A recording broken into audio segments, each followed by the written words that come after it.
Hi friends, welcome to my channel cook with Preethi. ಇವತ್ತಿನ ನಮ್ಮ recipe paneer butter masala. Paneer butter masala ಮಾಡೋದು ಹೇಗೆ ಅಂತ ನೋಡೋಣ. ಮೊದಲು ಸ್ಟವ್ ಮೇಲೆ ಒಂದು ಪ್ಯಾನ್ ಇಟ್ಕೊಂಡು ಅದಕ್ಕೆ 2 ಟೇಬಲ್ ಸ್ಪೂನಷ್ಟು ಬಟರ್ ಹಾಕ್ಕೊಳ್ಳೋಣ. ಬಟರ್ ಚೆನ್ನಾಗಿ ಕಾದ ನಂತರ ಅದಕ್ಕೆ ಪನ್ನೀರ್ನ ಆ್ಯಡ್ ಮಾಡ್ಕೊತೀನಿ. ಪನ್ನೀರ್ನ ನಾನು ಆಲ್ರೆಡಿ ಸ್ಮಾಲ್ ಪೀಸಸ್ಸಾಗಿ ಕಟ್ ಮಾಡಿ ಇಟ್ಕೊಂಡಿದ್ದೀನಿ.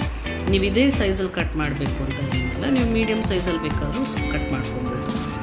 ಪನ್ನೀರ್ನ ಚೆನ್ನಾಗಿ ಗೋಲ್ಡನ್ ಬ್ರೌನ್ ಆಗೋವರೆಗೂ ಫ್ರೈ ಮಾಡೋಣ. ನೋಡಿ, ಈ ಹಂತಕ್ಕೆ ಬಂದಾಗ ಸಾಕು, ಇಷ್ಟು ಬ್ರೌನ್ ಆಗಿದ್ರೂ ಸಾಕು. ಇವಾಗ ನಾನು ಪನ್ನೀರ್ನ ಸಪ್ರೇಟಾಗಿ ಒಂದು ಬೌಲಿಗೆ ಶಿಫ್ಟ್ ಮಾಡ್ಕೊತಾ ಇದ್ದೀನಿ, ಯಾಕಂದರೆ ನಾನು ಇದೇ ಪ್ಯಾನಲ್ಲಿ ಮಸಾಲೆ ಫ್ರೈ ಮಾಡ್ಕೊತೀನಿ. ಇವಾಗ ಪ್ಯಾನಿಗೆ ಇನ್ನೊಂದು ಸ್ಪೂನಷ್ಟು ಬಟರ್ ಹಾಕ್ಕೊಳ್ಳೋಣ.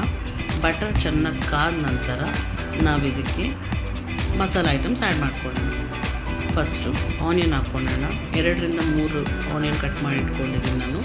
ಆನಿಯನ್, ಟೊಮ್ಯಾಟೊ, 4 ರಿಂದ 5 ಹೆಸರಷ್ಟು ಬೆಳ್ಳುಳ್ಳಿ, ಒಣಮೆಣಸಿನ್ಕಾಯಿ, ಗೋಡಂಬಿ, ಕೊತ್ತಂಬರಿ ಸೊಪ್ಪು, ಚಕ್ಕೆ, ಲವಂಗ, ಏಲಕ್ಕಿ ಇದಿಷ್ಟು ಹಾಕ್ಕೊಂಡು ಫ್ರೈ ಮಾಡ್ಕೊಳ್ಳೋಣ. ನನಗೆ ಸ್ವಲ್ಪ ಡ್ರೈ ಅನಿಸ್ತಾ ಇದೆ, ಸೊ ಅದರಿಂದ ನಾನು ಇವಾಗ ಇನ್ನೊಂದು ಟೇಬಲ್ ಸ್ಪೂನಷ್ಟು ಬಟರ್ ಆ್ಯಡ್ ಮಾಡ್ಕೊತಾ ಇದ್ದೀನಿ. ಸೊ ಇದನ್ನು ನಾವು ಚೆನ್ನಾಗಿ ಫ್ರೈ ಮಾಡ್ಕೊಳ್ಳೋಣ. ಟೊಮ್ಯಾಟೊ ಮತ್ತು ಆನಿಯನ್ನು ಎರಡೂ ಟ್ರಾನ್ಸ್ಪರೆನ್ಸಿ ಬರೋಷ್ಟು ನಾವು ಫ್ರೈ ಮಾಡ್ಕೊಳ್ಳೋಣ. ನೋಡಿ, ಇಷ್ಟು ಟ್ರಾನ್ಸ್ಪರೆನ್ಸಿ ಮತ್ತು ಸಾಫ್ಟ್ ಆದರೆ ಸಾಕು, ಹಸಿ ವಾಸನೆ ಎಲ್ಲ ಹೋಗಿರುತ್ತೆ ಇದರಲ್ಲಿ. ಸೊ ನಾನಿವಾಗ ಸ್ಟವ್ ಆಫ್ ಮಾಡಿ ಇದನ್ನು ಆರೋದಕ್ಕೆ ಬಿಡ್ತೀನಿ, ಯಾಕಂದರೆ ನಾವು ಇದನ್ನು ಮಿಕ್ಸಿಗೆ ಹಾಕ್ಕೊಬೇಕು ಇವಾಗ ಪೇಸ್ಟ್ ಮಾಡ್ಕೊಳ್ಳೋದಕ್ಕೆ. ಸೊ ನಾನಿವಾಗ ಇದನ್ನು ಆಫ್ ಮಾಡಿ ಒಂದು ಜಾರಿಗೆ ಟ್ರಾನ್ಸ್ಫರ್ ಮಾಡ್ಕೊಳ್ತಾ ಇದ್ದೀನಿ. ನೋಡಿ, ಜಾರಲ್ಲಿ ಹಾಕ್ಕೊಂಡಿದ್ದೀನಿ. ಇದನ್ನೊಂದು ಪೇಸ್ಟ್ ಮಾಡ್ಕೊಳ್ಳೋಣ. ಇವಾಗ ಅದೇ ಪ್ಯಾನಿಗೆ ನಾನು ಇನ್ನೊಂದು ಸ್ಪೂನ್ ಬಟರ್ ಹಾಕ್ತಾ ಇದ್ದೀನಿ. ಇದು ನಾವು ಡ್ರೈ ರೋಸ್ಟ್ ಮಾಡ್ಕೊತಾ ಇದ್ದೀವಿ, ಸೊ ಅದಕ್ಕೆ ಎಲ್ಲ ನಾವು ಲೋ ಫ್ಲೇಮಲ್ಲಿ ಮಾಡ್ಕೊಳ್ಳೋಣ. ಬಟರ್ ಬಿಸಿ ಆದಮೇಲೆ ಅದಕ್ಕೆ ಸ್ವಲ್ಪ ಜೀರಿಗೆ, ರೆಡ್ ಚಿಲ್ಲಿ ಪುಡಿ, ಕಾಶ್ಮೀರಿ ರೆಡ್ ಚಿಲ್ಲಿ ಪುಡಿ, ಇದು ಕಲರ್ಗೆ ಅಷ್ಟೇ, ಇದು ಖಾರ ಅಷ್ಟಿರಲ್ಲ, ಮತ್ತು ಅರಿಶಿನ, ಧನಿಯಾ ಪುಡಿ 1.5 ಸ್ಪೂನು, ಮತ್ತು ಅರ್ಧ ಸ್ಪೂನಷ್ಟು ಜೀರಾ ಪೌಡರ್, ಇದಿಷ್ಟು ಹಾಕ್ಕೊಂಡು ಚೆನ್ನಾಗಿ ರೋಸ್ಟ್ ಮಾಡೋಣ. ತೀರಾ ಡ್ರೈ ಆಗಿರೋದ್ರಿಂದ ಇದಕ್ಕೊಂದು ಸ್ವಲ್ಪ ವಾಟರ್ ಆ್ಯಡ್ ಮಾಡ್ಕೊತಾ ಇದ್ದೀನಿ ನಾನಿಲ್ಲಿ. ಇವಾಗ ಇದನ್ನು ಫ್ರೈ ಮಾಡೋಣ. ಎಲ್ಲ ಲೋ ಫ್ಲೇಮಲ್ಲೇ ಮಾಡ್ಕೊಳ್ಳಿ ಫ್ರೆಂಡ್ಸ್, ಇಲ್ಲ ಅಂತಂದರೆ ಅದು ನಿಮಗೆ ಬೇಗ ತಳ ಹಿಡಿದ್ಬಿಡುತ್ತೆ, ಇಲ್ಲಾಂದರೆ ತೀರಾ ಘಾಟ್ ಬಂದುಬಿಡುತ್ತೆ. ಸೊ ನಾವಿವಾಗ ಇದಕ್ಕೆ ಮಿಕ್ಸಿಗೆ ಹಾಕಿರೋ ಮಸಾಲೆನ ಆ್ಯಡ್ ಮಾಡೋಣ.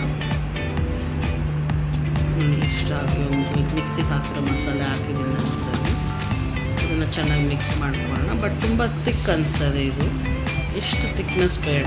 ಸೊ ನಾವು ಇದಕ್ಕೊಂದು ಸ್ವಲ್ಪ ನೀರು ಆ್ಯಡ್ ಮಾಡ್ಕೊಳ್ಳೋಣ. ನೀರು ಅದೇ ಮಸಾಲೆದ ನೀರೇ ಸ್ವಲ್ಪ ನಾನು ಆ್ಯಡ್ ಮಾಡ್ಕೊತಾ ಇದ್ದೀನಿ.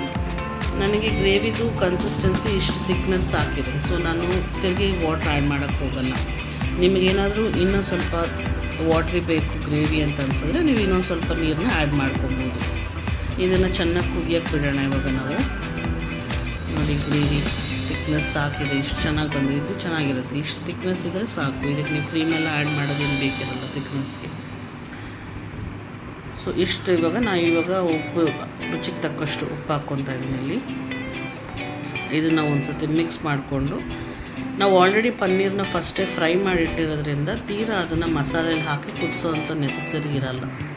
ಸೊ ಅದಕ್ಕೆ ನಾವಿಲ್ಲೊಂದು ಸತಿ ಉಪ್ಪು ಹಾಕ್ಕೊಂಡ್ಮೇಲೆ ಇಲ್ಲಿ ನಾವು ಪನ್ನೀರ್ನ ಆ್ಯಡ್ ಮಾಡ್ಕೊಳ್ಳೋಣ. ಒಂದು 2 ನಿಮಿಷ ಲೋ ಫ್ಲೇಮಲ್ಲಿ ಅದನ್ನು ಮಸಾಲೆ ಜೊತೆ ಕುದಿಯೋಕ್ಕೆ ಬಿಟ್ಟರೆ ಸಾಕು. ಸೊ ಇಲ್ಲಿಗೆ ನಮ್ಮ ಪನ್ನೀರ್ ಬಟರ್ ಮಸಾಲ ರೆಡಿ ಆಗುತ್ತೆ. ನಾವು ಇದಕ್ಕೊಂದು ಸ್ವಲ್ಪ ಮೇಲೆ ಕೊತ್ತಂಬರಿ ಸೊಪ್ಪನ್ನು ಗಾರ್ನಿಷ್ ಮಾಡೋಣ. ಗಾರ್ನಿಷ್ ಮಾಡಿ ನಾನಿಲ್ಲಿ ಸ್ಟವ್ನ ಆಫ್ ಮಾಡ್ತಿದ್ದೀನಿ. So friends, paneer butter masala ready ಆಗಿದೆ. ನಾನು ಇದನ್ನು ಒಂದು ಬೌಲ್ಗೆ ಸರ್ವ್ ಮಾಡ್ಕೊತಾ ಇದ್ದೀನಿ. ನೋಡಿ, ಕಲರು, ಅದು ಟೆಕ್ಸ್ಚರು, ತಿಕ್ನೆಸ್ಸು ಎಲ್ಲ ಎಷ್ಟು ಚೆನ್ನಾಗಿ ಬಂದಿದೆ ಅಂದರೆ ವಾವ್. ನೀವು ಕೂಡ ಮನೇಲಿ ಟ್ರೈ ಮಾಡಿ. ಇದನ್ನು ಚಪಾತಿ, ಗೀ ರೈಸ್, ರೋಟಿ ಇದ್ರ ಜೊತೆ ಎಲ್ಲ ತಿನ್ನೋದು ತುಂಬ ಚೆನ್ನಾಗಿರುತ್ತೆ ಪನ್ನೀರ್ ಬಟರ್ ಮಸಾಲ. ನೀವು ಟ್ರೈ ಮಾಡಿ ರೆಸಿಪಿನ ಹೇಗಿದೆ ಅಂತ ಕಮೆಂಟಲ್ಲಿ ತಿಳಿಸಿ. Thanks for watching my video. Like ಮಾಡಿ, ಕಮೆಂಟ್ ಮಾಡಿ, ಶೇರ್ ಮಾಡಿ, ನಮ್ಮ ಚಾನಲ್ಗೆ ಸಬ್ಸ್ಕ್ರೈಬ್ ಮಾಡಿ.